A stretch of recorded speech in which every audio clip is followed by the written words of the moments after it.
Operation Sindoor తర్వాత పాకిస్తాన్ మన పైన అటాక్ చేయడానికి ట్రై చేసింది మిసైల్స్తో డ్రోన్స్తో.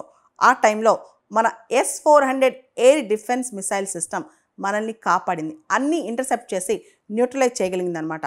అసలు S-400 ఎయిర్ డిఫెన్స్ సిస్టమ్ ఏంటిది, అంత స్ట్రెంగ్త్ ఏంటి దీనికి?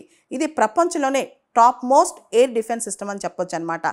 S-400 మిసైల్ డిఫెన్స్ సిస్టమ్ అనేది ఇండియా పాకిస్తాన్ యొక్క అటాక్స్ని ఇంటర్సెప్ట్ చేయడానికి, న్యూట్రలైజ్ చేయడానికి, ముఖ్యంగా surface to air missiles neutralise చేయడానికి ఎఫెక్టివ్గా వాడిందనమాట. ఇది top most air defence system అని చెప్పొచ్చు ప్రపంచంలోనే most advanced long range air defence system S-400 system. ఈ S-400 ఎయిర్ డిఫెన్స్ సిస్టమ్ మొట్టమొదట చైనా కొనుక్కుంది రష్యా దగ్గర నుంచి 2014లో. ఈ S-400 ఎయిర్ డిఫెన్స్ సిస్టంలో 3 ఇంపార్టెంట్ కాంపోనెంట్స్ ఉంటాయి. ఒకటి మిసైల్ లాంచెస్, రెండోది పవర్ఫుల్ రాడార్స్, మూడోది కమాండ్ సెంటర్ అనమాట. సో ఈ S-400 ఎయిర్ డిఫెన్స్ సిస్టమ్ ఏ ఎయిర్ క్రాఫ్ట్ అయినా హిట్ చేయగలదు, ఏ క్రూయిజ్ మిసైల్ అయినా హిట్ చేయగలదు, and fast moving intermediate range ballistic మిసైల్స్ని కూడా హిట్ చేయగలదు అనమాట. S-400 అనేది చాలా చాలా స్ట్రాంగ్ అనమాట.